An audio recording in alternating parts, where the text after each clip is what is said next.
Apple's first quarter earnings are a mixed bag. Twitter's new CMO comes from American Express. Social media is the reason you lie awake at night, and more. It's Tuesday, January 26th, and this is Crunch Report.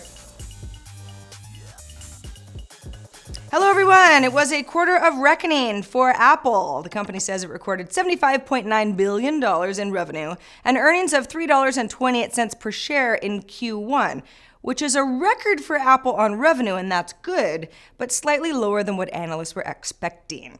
Apple sold 74.8 million iPhones in the first quarter, which is just under the 75 million that analysts were expecting. But last quarter, that number was 74.5 million iPhones. So if you look at the numbers, iPhone sales growth has potentially plateaued. Now, slowing growth in China and or general saturation of the market could both be factors here. But remember that iPhone is also Apple's biggest cash cow, and up until now, Apple had been able to maintain an upward growth of the device since it launched the iPhone back in 2007. It's crazy.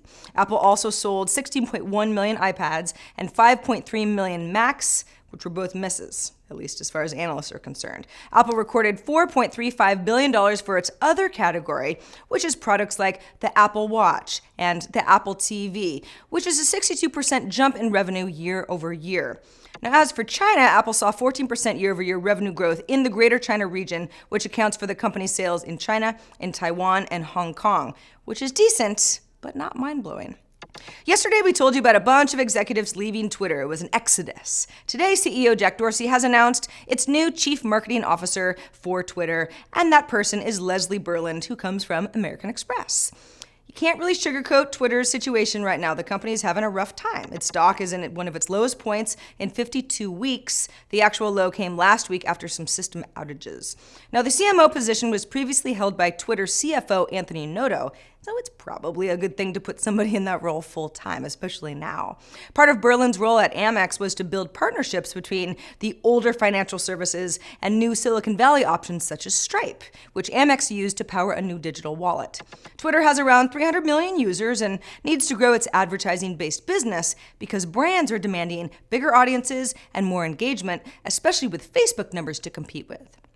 In other Twitter news, the company's live streaming app Periscope is partnering with action camera maker GoPro.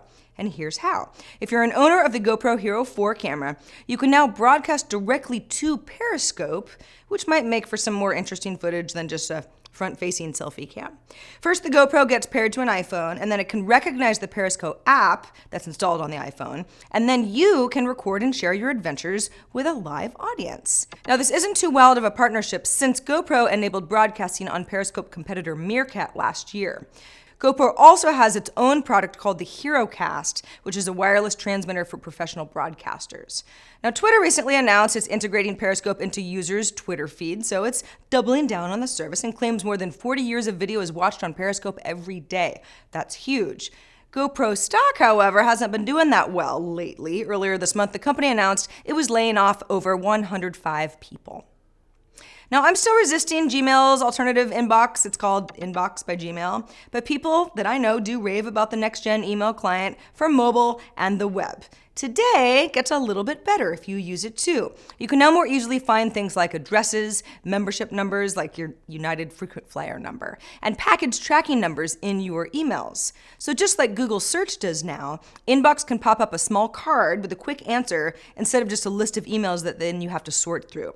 Google says this new feature is powered by the same technology that the team uses to build its trip bundles. You know that friend? You all have that friend who says, I've banned all electronics from my bedroom, even my iPhone. I just don't have electronics in my room. And you think to yourself, oh God, what's that about?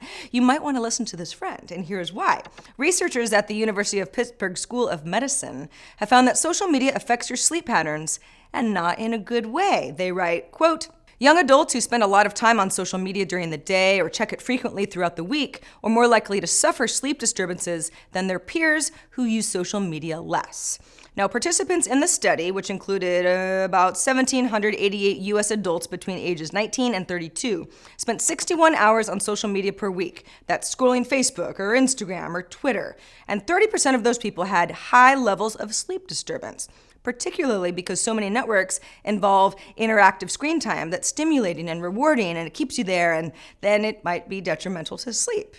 I'm not telling you how to live your life. I am just saying, if you don't sleep well already, you might want to at least pay attention to how you socialize online.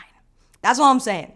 And that is the report for today. I'm Sarah Lane. This episode was presented by Go90. We also want to remind you of our annual Crunchies Awards, which are right around the corner. If you still want to buy tickets, buy them while you still can. All the information is at techcrunch.com/crunchies. Crunch Report airs every weekday at 7 p.m. Eastern, 4 p.m. Pacific on techcrunch.com. You can also find us on iTunes and on YouTube, and you'll also see us tomorrow.